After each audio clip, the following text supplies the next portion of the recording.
Welcome to the Emerging Professional Series at the Coffee Conversation Show, powered by the Emerging India Forum TIF and a tech partner, Prime Infotech Solution. Theme is Scaling Businesses and Teams, the Leadership Playbook.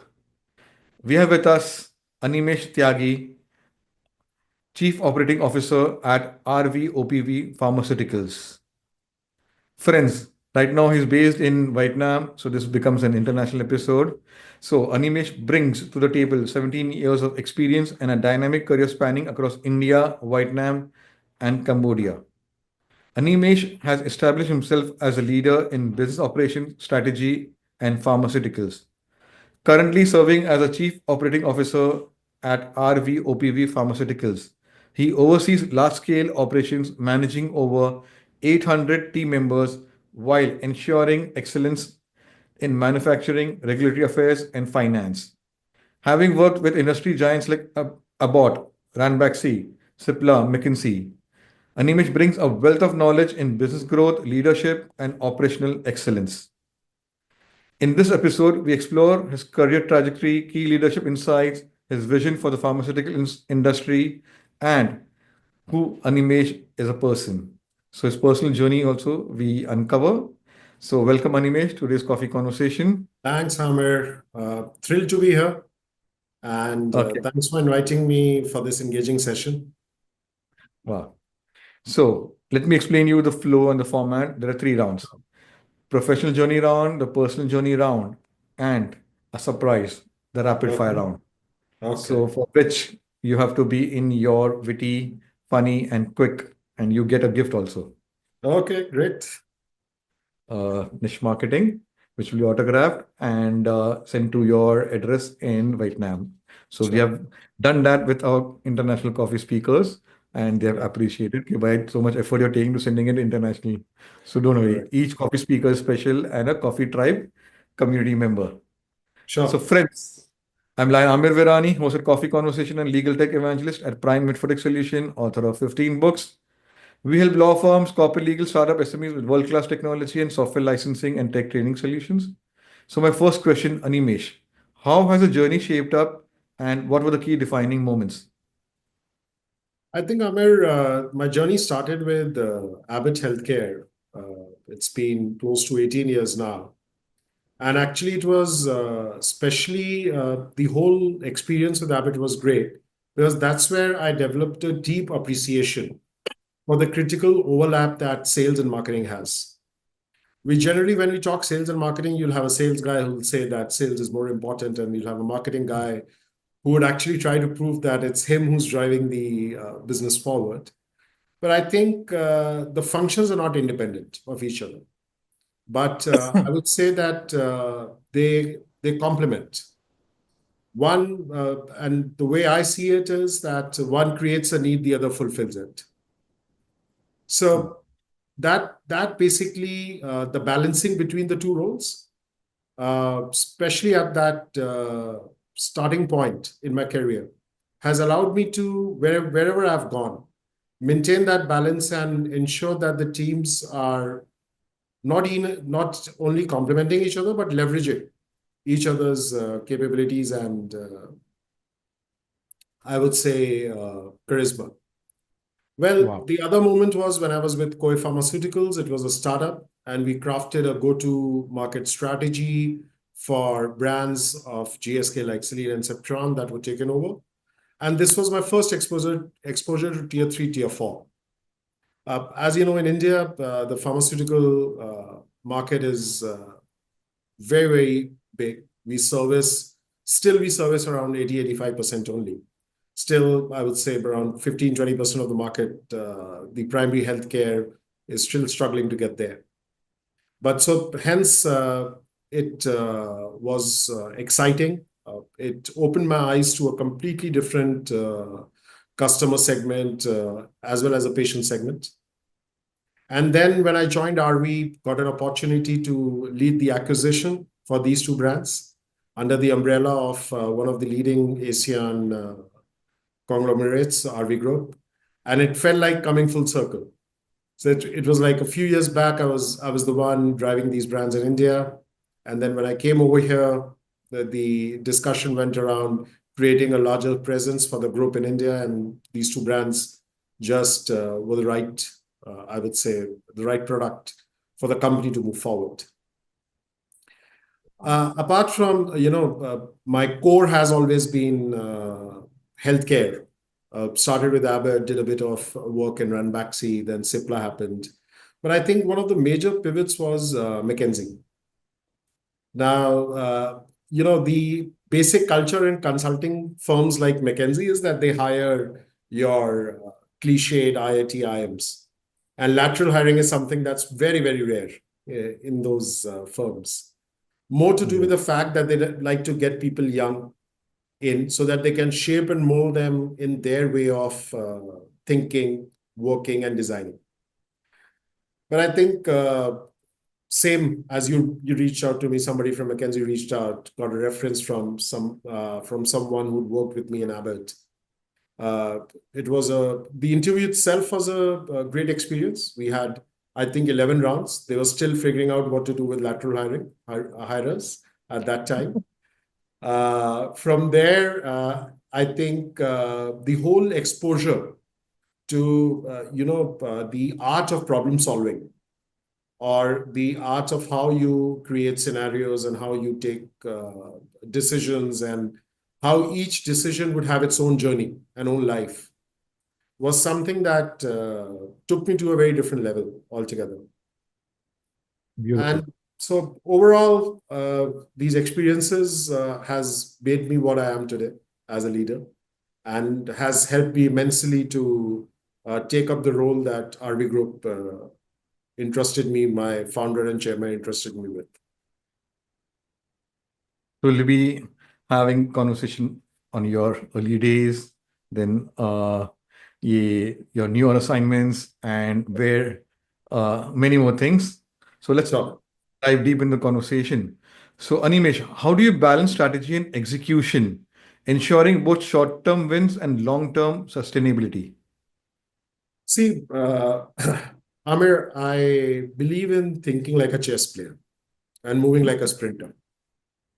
I Mhm. always believe that each action that we take will not have an impact today. It will have an impact which would, something like a ripple effect. You throw a stone in a pond, and you keep seeing the waves forming. Depending how big the stone is, so depending how big the decision is or how big the strategy is. And that's why I believe that it's very, very critical to have a long-term thinking, but extremely important to also be fast-paced in today's time. I'll give you a quick example, right? So when I took over the manufacturing plant in Vietnam here for OPV, we thought of going for a European certification for the plant, so that the company can not only service the local market, but also put Vietnam on the map as an exporter for quality medicines and affordable healthcare options for the global patient.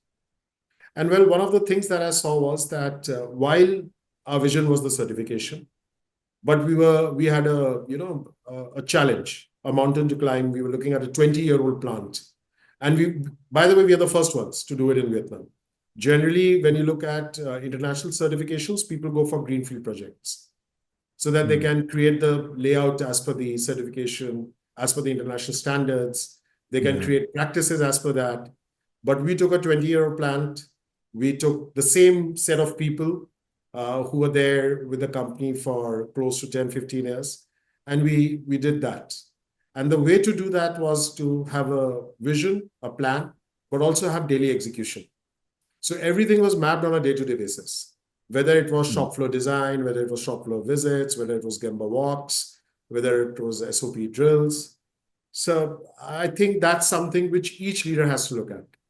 That what's your long-term objective and strategy, and how do you convert it into a day-to-day execution? Wow. So let me ask you this question. I had planned to do it at a later stage. Sure. Managing a workforce of over 800 people across multiple countries is no small feat.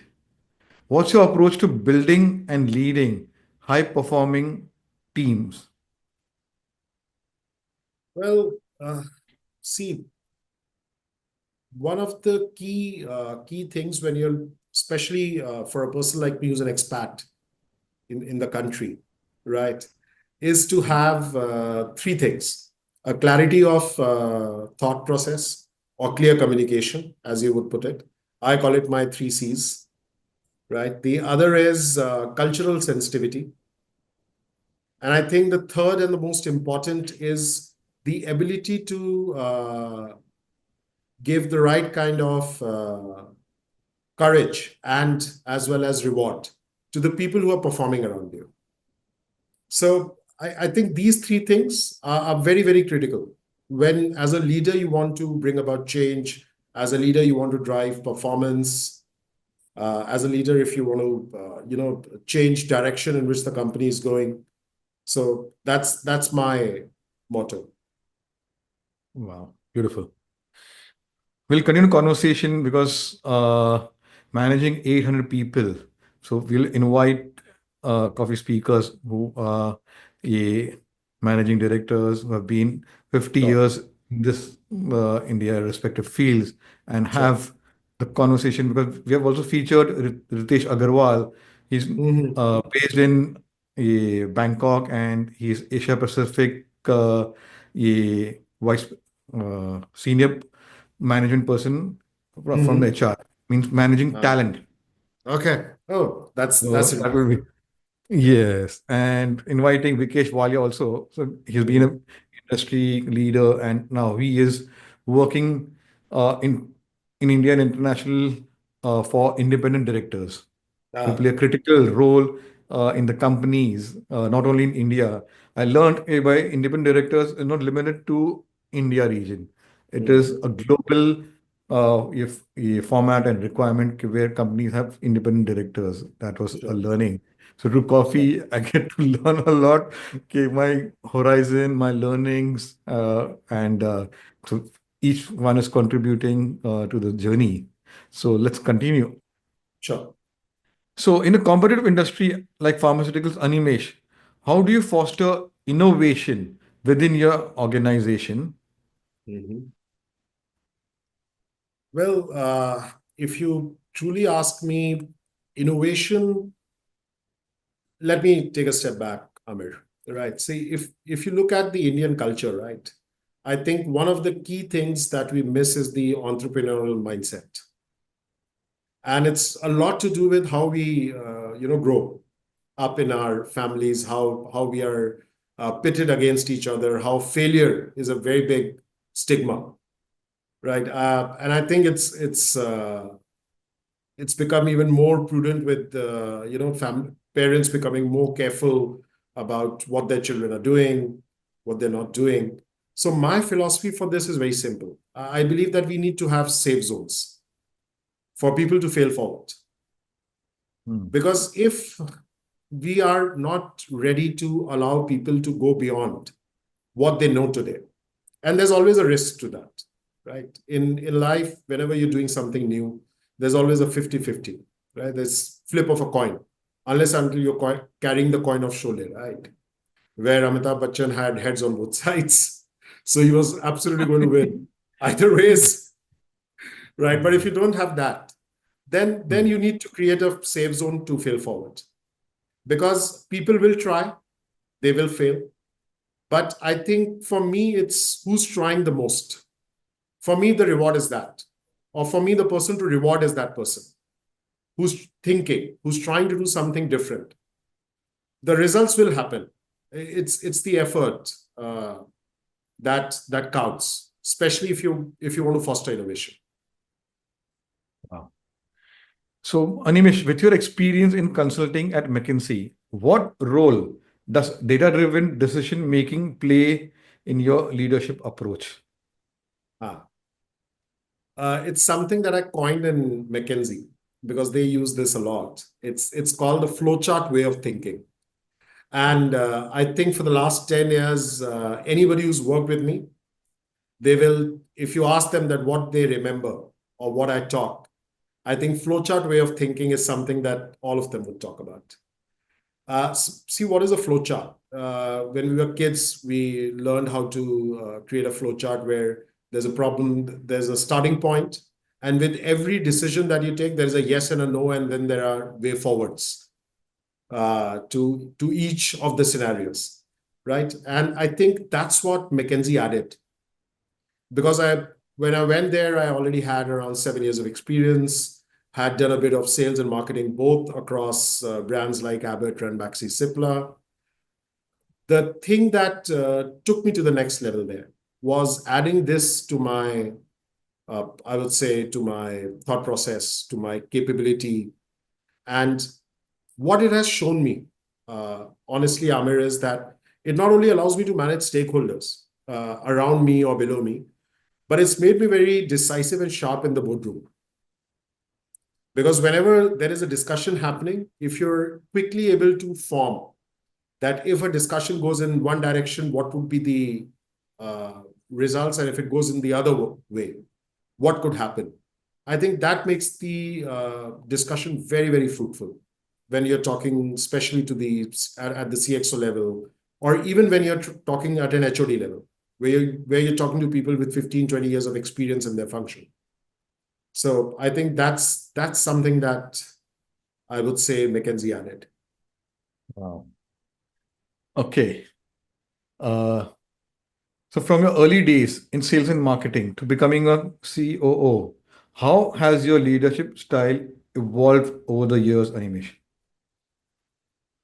Well, if you ask me that how did my leadership style evolve and what happened to me, I think when you start your career, it's the what that matters the most, the result, right? Because again, that's how we are set up. When we do our MBA, when we do projects in MBA, it's more to do with what's your marks, what did you score, and that's something that's there, right from a childhood in our lives, right? So I think what was driving me a lot in my initial phase, but as the journey kept happening, as I kept meeting different people, started getting different perspectives, I realized that how matters more, right?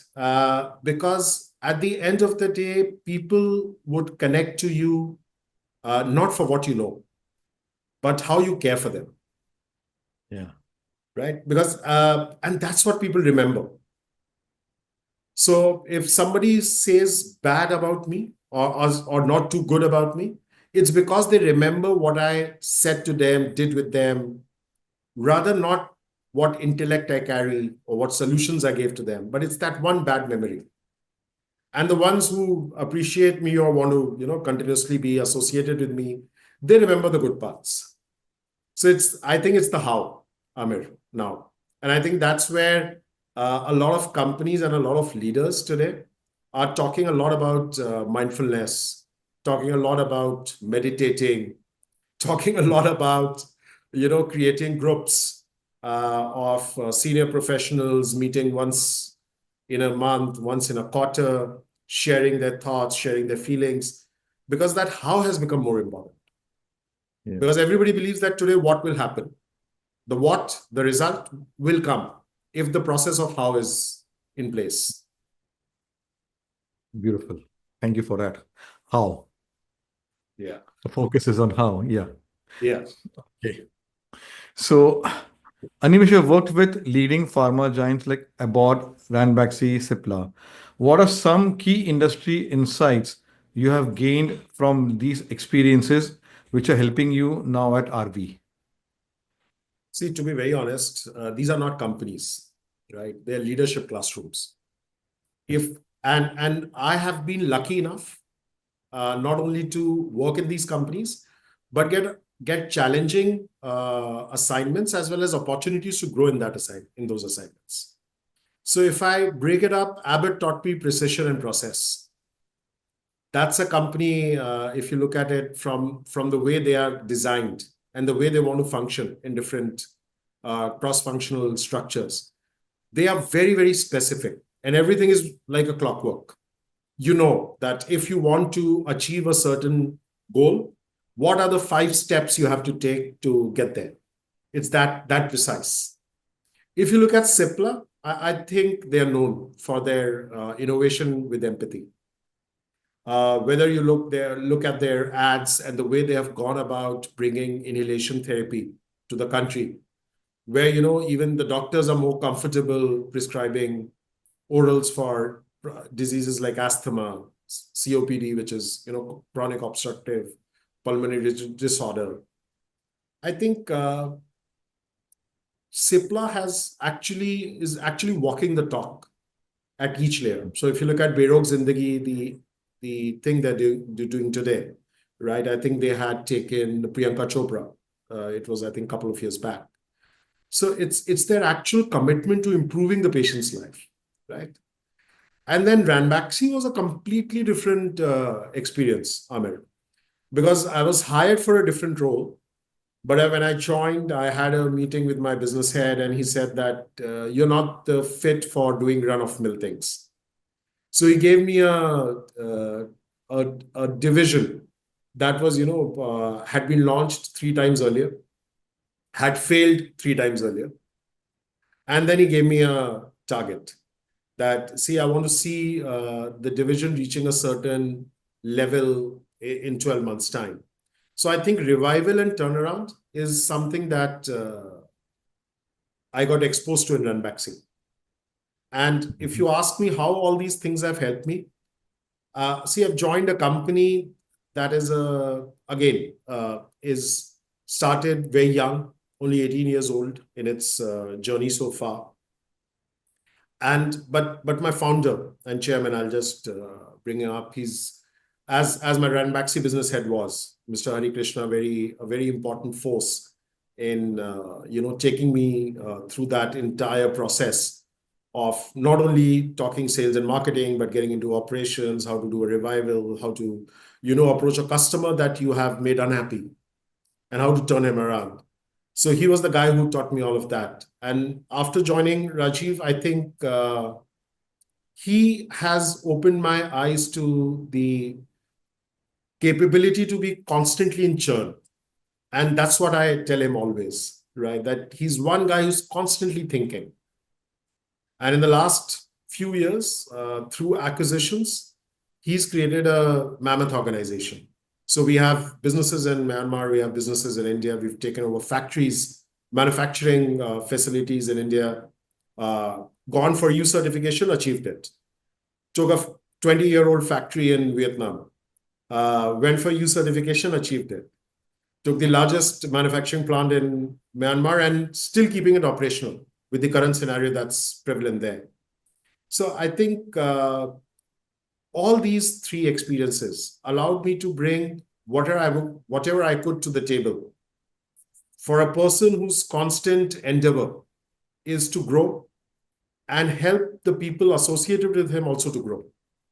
I think that's something that's been pretty exciting for the last 3 years. Wow, that's beautiful. So thank you for leading me to the next question. How does pharmaceutical business landscape differ between India, Vietnam, and Cambodia? I think a lot. So if you, to give you a quick understanding, Vietnam is as big as UP, the place I belong to. Born in Lucknow, brought up in Kanpur. So Vietnam is as big as Uttar Pradesh. Right. And Cambodia is only the western part of Uttar Pradesh. So, but to bring it into a perspective of business, I think India is volume driven. Yeah. It's a marathon every day. Right. So one of the quotes I still remember, one of my, I think initial bosses used to say that you have to dig a well every day in India if you want to drink water in the pharmaceutical industry, right? Vietnam, on the other hand, is more structured. Obviously, there are less people, more disciplined, and very quality conscious. So this is a country where, having an EU certification or a EU GMP certification or a US FDA certification or any kind of comparison to the originator brands or brands that were launched by the multinationals globally is a matter of national pride. That Yeah. we are selling brands that are so Lipitor here is still a originator. Rest of the world has become a generic after the patent off. Right, Lipitor is a statin, atorvastatin taken for hypertension. Right, Cambodia is still at a nascent stage. They're still building their infrastructure.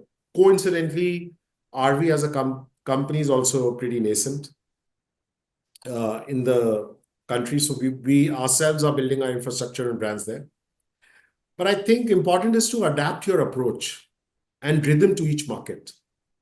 So one of my very earlier experiences, Amir, was with GE, General Electric.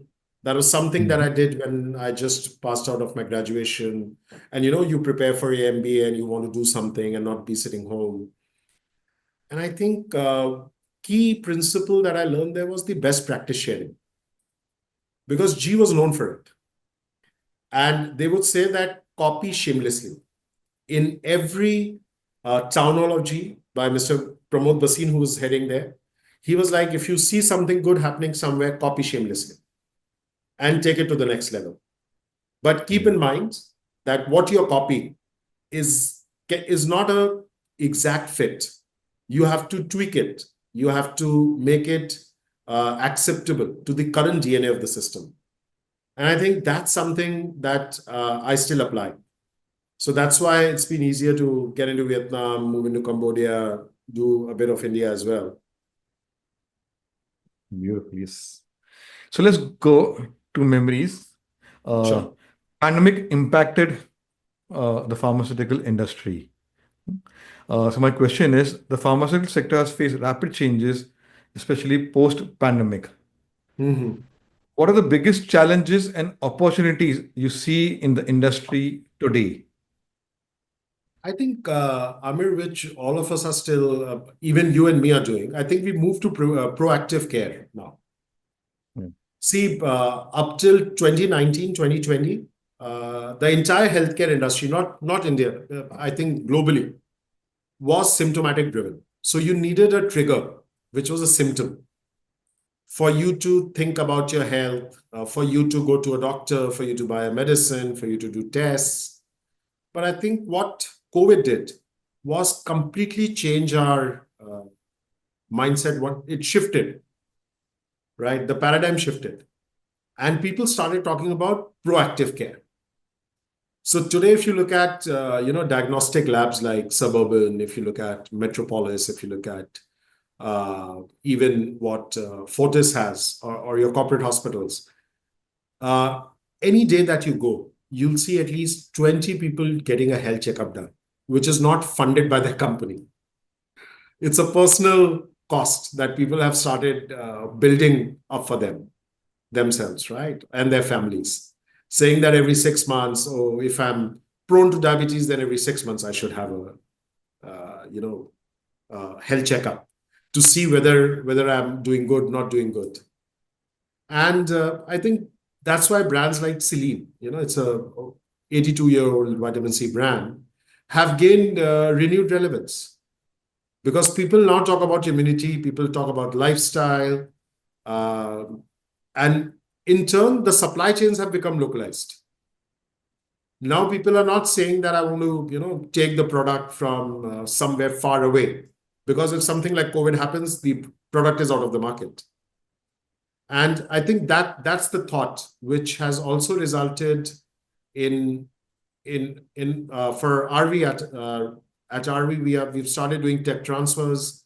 We are reaching out to European companies, bringing the product to manufacture in OPV, not just import. And I think that's where everybody is. Everybody's trying to be more resilient, right? Try to be more made in local markets, and ensure that proactive healthcare is taken care of. So I think that's Ah, that's the biggest shift, if you see. beautiful. So my last question, Animesh, Yeah. what advice would you give to professionals entering the pharmaceutical industry at the management level? Well, I would define it very simply, Amir, right? And keep it very straightforward. And it's not for pharma. I think it should be for any professional that's entering any field, any business today. Because with the younger generation, I think they're in a hurry, and I don't blame them, right? I think the rat race which was there at our time has intensified at least tenfold today. So I think learn the field. Nothing teaches like market visits. And I'm thankful to my first business head in Abbott, because I was a fresher right out of MBA college, getting into a product management role, and had a chip on my shoulder, right? That I know how to design strategies. I think he pushed me for every challenge that I faced in my, I would say, marketing plans to go on the field. And that tremendously changed my, I would say, trajectory, Amir. So I have got an opportunity to do sales and marketing at a very young age. And I attribute it to the learn on the field. Because no book, no textbook, no discussion can teach you what the market can. So go. My message to any professional is, whichever field you're going in, go to the market. You want to be a lawyer, go and sit in the court. Go to district court, go to Supreme Court, go to High Court. Just see the interactions. That in itself will add so much value that a degree would not. Right? You want to be a chef, go and be a part of a kitchen. Right? Forget where that kitchen is. That's not important. Important is to get the feel. You're a pharmaceutical guy, go in the field. Stay there. Spend time. Yeah.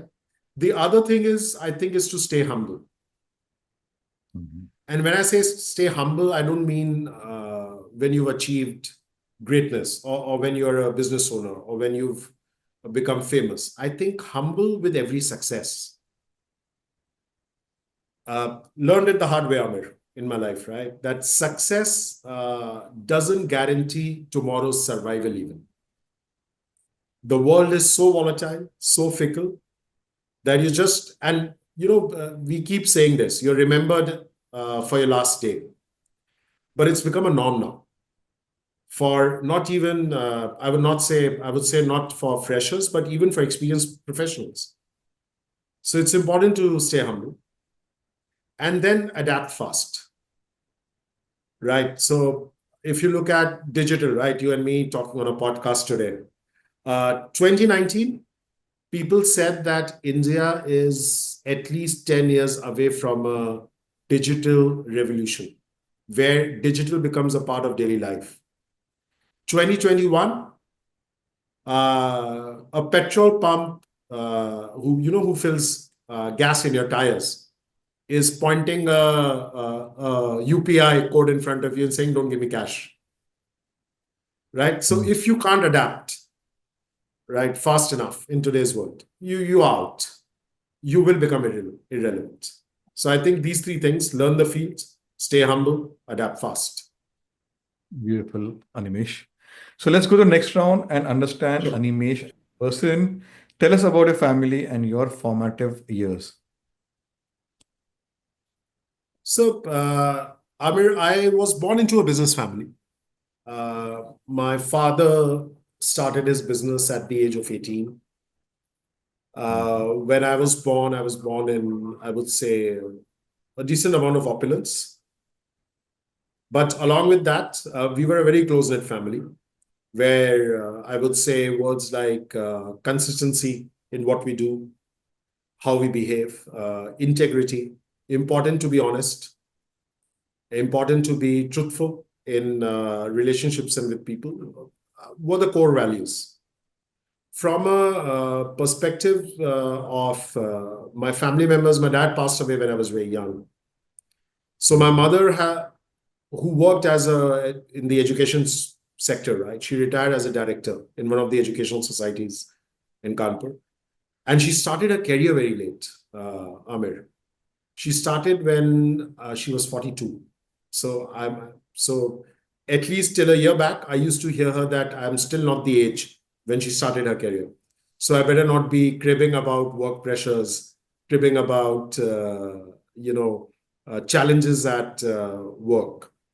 So I think it was her unmatched resilience and prevalence and perseverance that has played a critical role in how I look at challenges in my life. Coincidentally, my partner, my wife, is as ambitious as me, works as a vice president in an international bank, and is very committed to her career. And I think that keeps both of us on our toes to drive for success. I think that's how I would put my formative years, Amir. Wow. So my next question will be, Animesh, share experience at IIM Kozhikode and ICFAI Business School, and how did it help in your career? Well, ICFAI was my post-graduation. I was working in GE when one day I get a call from my mother telling me that if you want to remain a graduate, I'm okay. But if you want to do a post-graduation, you have 6 months. Decide and enroll. So I think ICFAI happened because of that, Mhm. where basically the fundamental understanding of what marketing, business, finance, HR is all about. If you ask me, IIM Kozhikode, it's the adapt part, which I was talking about a few minutes back, right? So IIM Kozhikode was the advanced strategic management course that I did, because I started feeling that whatever we were doing, we were becoming, at least I was becoming, pretty comfortable, or pretty, I would say, uh, not getting the right word, but it's like stationary, right, in your thought process. I always believe that when you start talking about your experience while explaining uh, perspectives, or while trying to get into a discussion with your colleagues, I think it's a warning sign. Because as far as I'm concerned, experience is just the headlight for your car, right? It cannot be the deciding factor how you would drive forward, right? It can just show you the way. And I think that's where IIM Kozhikode came in. I said it's time that I start, studying again, start reading again from a professional standpoint. And I think that's helped me at the CXO level. A lot of aspects of manufacturing that I'm able to talk or accept easily or understand easily. It happened because one of the capstone projects there was about how to build a manufacturing plant. So didn't realize it then, started in 22. This was not on the horizon then. But by the time it finished, I was right in the midst of running a manufacturing plant. So kind of worked out. Wow. So, Animesh, what's a hobby or passion outside of work that you actively pursue? I think one of the hobbies that I love to do is cooking, Amir, Hmm. right? And to be honest, to share a story around this, on my first date, uh, 15 years back with my wife, 17 years back with my wife, I made a 5-course meal for her. I think that sealed the deal. After that, she was like, everything else would be managed. And I love cooking because it relaxes me. Mhm. And I Wow. keep doing that. I keep calling people over. Yesterday, I had a potluck where I cooked for a few local people here, and they love my Mhm. cooking. Mhm. So I think it's a hobby that I would not call it a hobby. It's my go-to mantra. The day I'm most stressed, you'll see me standing in the kitchen and cooking up stuff. Wow.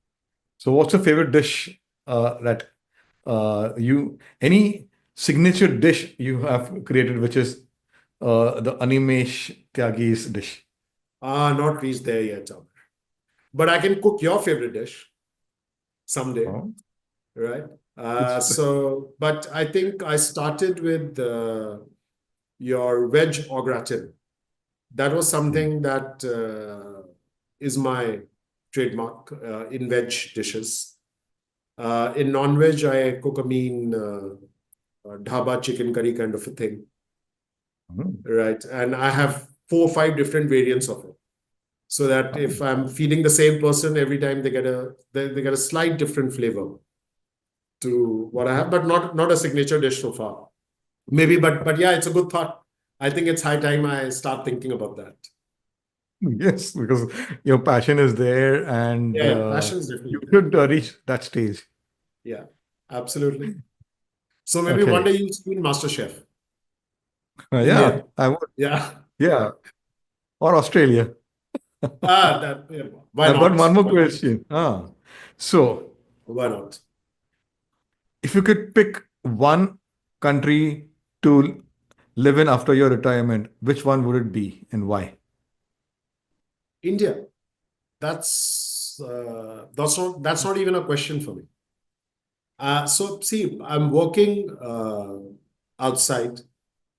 It's to broaden my horizons, get a better understanding of how business globally works. But I'm very clear my passport is never changing over. I'm an Indian through Wow. and through, right? So I will be Good. back in India. That's the country where I would be at the end of the day. And I'm very clear about it. And so is my family. And I'm blessed that they too think like me. And they don't believe that any other country apart from our uh, own country would be a place to retire and spend the last days. Wow, beautiful. So, what are your memories of Kanpur? And for viewers out there, what places to visit and food to have in Kanpur? Ah, so I think the most famous is Thagu Ke Laddu. Mhm. That's in. Don't let me quote the areas anymore. It's been ages since I've been there, but let me quote the places that people should go to and the food Mhm. that they should eat. So Thagu Ke Laddu, you put it in Google, you'll find the place. The other, if you are the temple types, and there's JK Mandir there. If you're the Mhm. health types walking early morning, there's Moti Jheel.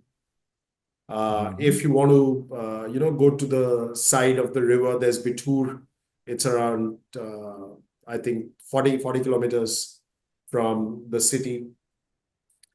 Uh, but I think the thing to remember in Kanpur is food. And now let me Yeah. list down. So if you're a vegetarian, you need to go to something called Swati restaurant, Ganesh Ka Mhm. Dhaba. If you're a Mhm. non-vegetarian, you better visit your there's a famous Ramesh ki biryani. I know the place here. It's in Naveen Market, so you can quote me on that. That guy starts at around 7:30 in the morning. He's done by 12, and you have people eating Mhm. biryani at 7:30 in the morning, right? So that's the taste, right? Yeah. If you are a Chinese guy, there's something called Talk of the Town. That's in Gumti. It's a market area. Uh, there's a great chole bhature guy that I don't remember. It's been quite a bit of time. But yeah, but Kanpur and Lucknow have been my second home. My first homes actually. Lucknow was Wow. where I was born, my mother's hometown. Kanpur was where my dad's business was. So grew up there, did my graduation from there. If you want a few places from Lucknow, then Tunde kebab Please, is please very go famous. on. So, Yeah, yeah, both Ritz. places are unique in their sense Yeah. for food, for And then travel, if everything. you want to have veg food, then Ritz is the place to go in Lucknow. So these are a few places that you should visit. Wow. And if you're coming Okay. to Vietnam, I'll give you a different list. I'm coming over, coming over. Hold your horses. Yeah, Okay. sure. Uh-huh. Uh, that was the retirement. Okay. Hmm. So, how does a weekend look for you in Vietnam? Oh, I would say a lot of work still, because the advantage that my chairman has, that I don't stay with my family. right? So he and me, and I told you that he's a guy who's in constant churn. He wants to do the next big thing. He wants to discuss the next big thing. And that makes my journey here exciting. That keeps me rooted here, even though I'm away from my family quite a bit. But that keeps the journey exciting. So I walk, hang out with a few friends. The important thing for you to know about Vietnam is that it's a coffee culture. And you Hmm. have coffee shops here like you have pan shops in India, right? And you go down, you sit, and these people love to chill out. So they'll take a cup of coffee and you'll see 10 people sitting and talking for maybe a few hours at a stretch. So yeah, drinking coffee, going out, talking to a few friends, meeting a few local, I would say, colleagues and friends that I've made so far, trying out the cuisine. Yeah, that's, I Coming to think, my next question, hold. yeah. So, what are your recommendations when someone is in Vietnam to visit as well as for food? I think Vietnam is three parts. You have central, you have south, you have north. Yeah. So if you're coming to Ho Chi Minh, which is south, right, then you should definitely go to Mekong Delta. The kind of fruits, right, you get here are out of this world, Amir. You need to actually come here, see the produce, taste them, and then actually believe, right? And for mango lovers, it's round the year in Vietnam. So anybody who loves mango, and a lot of people do in India. And when you in December you come to Vietnam, I'll feed you fresh mango. So I think Mekong Delta is to go from south. If you're going to Da Nang, then central, you have a few places. North, you have Hanoi, Halong Bay, Mhm. Hue. These are the places to be in. The good thing, Amir, is that when I came here, only Ho Chi Minh and Hanoi had Indian restaurants. Mhm. But with Vietjet happening and Vietnam Airlines happening, today you go to international hotels in faraway provinces. We call it provinces here. Cities are called provinces. Provinces, you have an Indian restaurant. I Wow. still remember the first time my family came here, 22. My wife is a pure veg. So it becomes difficult for her to try local cuisine because over here, even in veg, they add egg. So you have to be very specific, right? They call it anchai here, anchai, which means veg. So if it's anchai, you have to say without egg, without chung. Mm. Otherwise, they will add the egg, right? So she had a tough time. She came last year. So we went to a beach resort here. Beach town is Vung Tau. And we went to Ho Cham, Intercontinental.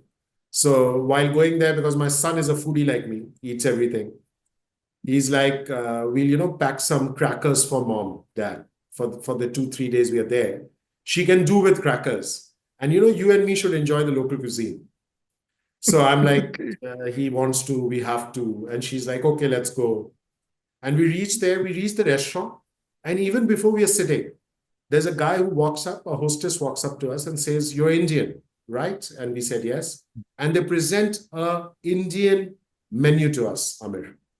Wow. And I was surprised, right? And it Mhm. it was a proper menu. It had around 8 to 10 dishes that you could choose from, right? So I think the tourism is great here. It's a good Mhm. space to be in, not very crowded, but you get to see the nature. You get to enjoy the nature, enjoy the food. The Vietnamese food is great. There's a reason why they are so thin and so fair. They eat a lot of raw vegetables. I am amazed the amount of raw vegetables I've seen people eating here. And I've been to a lot of places in my career, in my life. I've never seen anybody eat raw vegetables like that. Wow. So, how big is the Indian community out there? Growing. When I came, there were 4,000 families. We've grown up to 6,000, 6,500 families. Wow, that's a big number. So that's another episode to have a conversation on Vietnam. But you shared many more details in this short conversation. Okay. What's one book or movie which has impacted you? I think the other guy blinked by Roger Enrico. And there's a history behind it, Amir. Again, I got to do internship with Pepsi in my MBA days. And one of the books that they handed over to me was that as a part of the kit, the introduction kit that you give to summer interns. And I think that book has always kept me grounded whenever I'm talking about competitors or whenever I'm trying to react to competitors, because you need to be calm. Mm. I think just to give all the listeners out there a context, it's a book about Pepsi and Coca-Cola going on a marketing spree where Pepsi, does a taste campaign, blind taste campaign. It's around 30, 40 years old story. And Mm. they put two black drinks in unmarked cups, right? Mm. And do a blind tasting at the consumer level. The consumer tastes and coincidentally says that Pepsi is better on an average, right? And some great marketing guru in Coke, right, goes around changing the formula of Coke. Mm. So to give a idea that what I'm saying happened, if you remember up till few years back, on every bottle of Coke, it was written original Coke, Mm. right? Every glass bottle, every PET bottle, you had a line on the bottom of the label saying original Coke. Because when they changed the formula, they not only lost market share to Pepsi, but they actually got wiped off. And Mm. then they had to spend 3 times the money to Mm. get the original formula back and then actually promote it to consumers that this is original Coke. This is not the changed version. I think that book left an everlasting impact on me. That we keep talking, because if you look at us, we talk every day, we talk competition. Every day we talk in business competitors, right? And we are in a hurry to outdo them. I think we need to take a step back in life. Be cautious and conscious. Have a conscience of what we are trying to do and how it will impact. Wow, beautiful. Okay. So my last three questions will be a reflective ones. Uh, what are your plans for 2025, personally and professionally? See, professionally, my plan is to be very honest, is to get into, we are doing a couple of projects right now, setting up 2 new manufacturing lines in completely different therapies. Not want to discuss too much about that here, but yeah, so I think getting to know that and to learn that whole process of how to set up a plant. So Amir, I'm a child at heart, right? I love to learn new things, right? And that's how my career is shaped. I have Mm. never sat on laurels. I have never become too comfortable. Rather, the minute I'm comfortable is when I start looking out for opportunities, because I need a constant challenge so that I can learn something new. So I think 2025 professionally, that's the goal. Get into some new areas, add a few more, I would say, chapters to my professional life. Personally, spend more time with family. I think that's something that I've been neglecting. I have an 8-year-old. A funny story for that. December, we wanted to kind of catch up for the New Year's, and my wife got delayed in getting her leaves approved. And when we were looking at the tickets and all, and we said that it's too expensive. Let it be. We'll meet maybe 10 days from now. So the little fellow comes online and says that, Dad, I think you found a new son there. I said, don't say another word. And I give the phone back to your mom. I said, before he finds me a new wife, you better come over. So I think the 8-year-old misses me. I miss him. So I think spending more time with the family, with my son, with my wife, with my mother, would be something on something that I would like to work on and Wow. find a way to make it happen. Yes. So what legacy you would like to leave behind, Animesh? I'm too young for that, Amir. Still learning. I told you, right? Still in the process of And understanding where you have myself. reached, where you have reached. I think not reached anywhere so far, Amir. I'm still in the journey. I know the journey is going on, Yeah, but and I'm where you as have I told reached you, I'm and where you still will be reaching. no, I don't know. To be honest, if you ask me where will I be 2 years from now? I don't know. Start thinking, start But if thinking. yeah, I will. Maybe for our next coffee conversation, I'll be able to think about my legacy. Right now, I'm thinking about the journey more rather than the Yeah, legacy that I want to leave behind. because you have uh, too much which can be put in a book format also for your Yeah, maybe son, I'll get or in for touch all with you. those out there in for the pharma people Sure. to get Maybe inspired someday. Maybe journey. someday, sometime. Yes. That's Okay. something I'll end up doing. So my last one is a googly one. Describe Animesh in one line. Go getter. Wow. Good. I'll do Okay. it in 2 words. So let's have some fun. The rapid fire round. Sure. Leadership or strategy? Neither. I A city think you love. being a good human Sorry. being. Being a good human being. Morning meetings or late night brainstorming? Oh, late night, any day. Keep me away from morning meetings.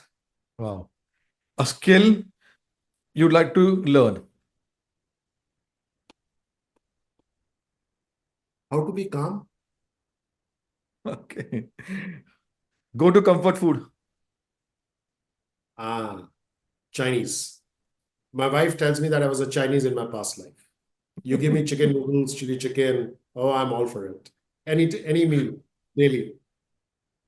Wow. One word that defines your leadership style. Collaborative. Your favorite color. Black. That my wife tells me not to wear too much. Favorite Vietnamese dish. Cuisine. Pho. Pho ga. Okay. It's a Vietnamese noodle soup with chicken. Wow. Interesting. Okay. Best piece of advice received. Don't be in a hurry. It's a journey. Wow. A mantra you live by. Uh, I would say make lemonade when life gives you lemons. Don't think too Wow. much. Things will fig- things will sort out. Tea or coffee to recharge. Oh, coffee, any day, Let's raise the toast. anytime.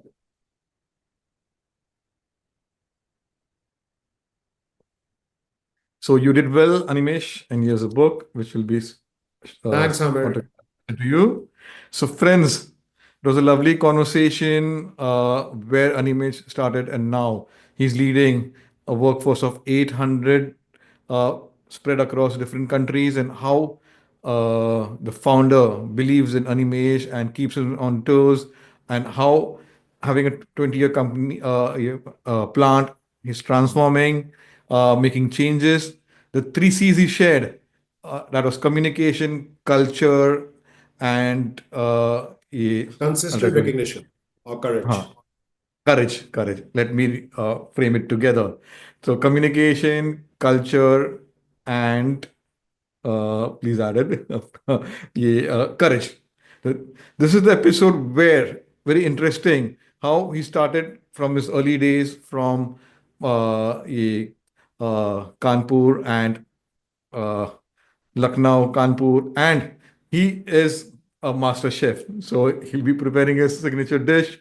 So if you want to be Absolutely. invited to have the signature, the Animesh signature dish, so you have to connect with him. His LinkedIn details will be there. And whenever you're in Vietnam, do meet him in person and continue the Please, a shout conversation out over a to cup of everyone. coffee. Yeah, a coffee. You have to have coffee Coffee, conversation. absolutely. Yeah. Absolutely.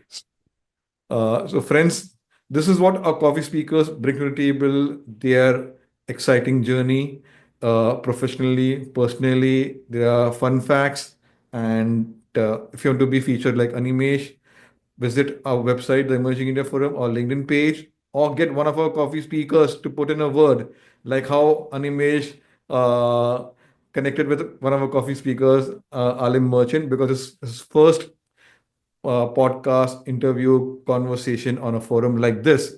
And thank you to Alim to push him to come over here and share his beautiful journey. Please share this episode once it's live with your son. So that is the legacy you leave behind for him. Sure, So one of my sure, coffee Amir. speakers said, the conversation is the memories are for lifetime. So it Sure. was very touchy. So, friends, uh, stay tuned. And there are a lot of things happening at the Coffee Conversation show. And we would invite you to continue our conversation and become part of the Coffee Tribe community. So, thank you, everyone. Thanks, Amir, and a shout out to your team. They did a great job in the back. Yeah. Thanks.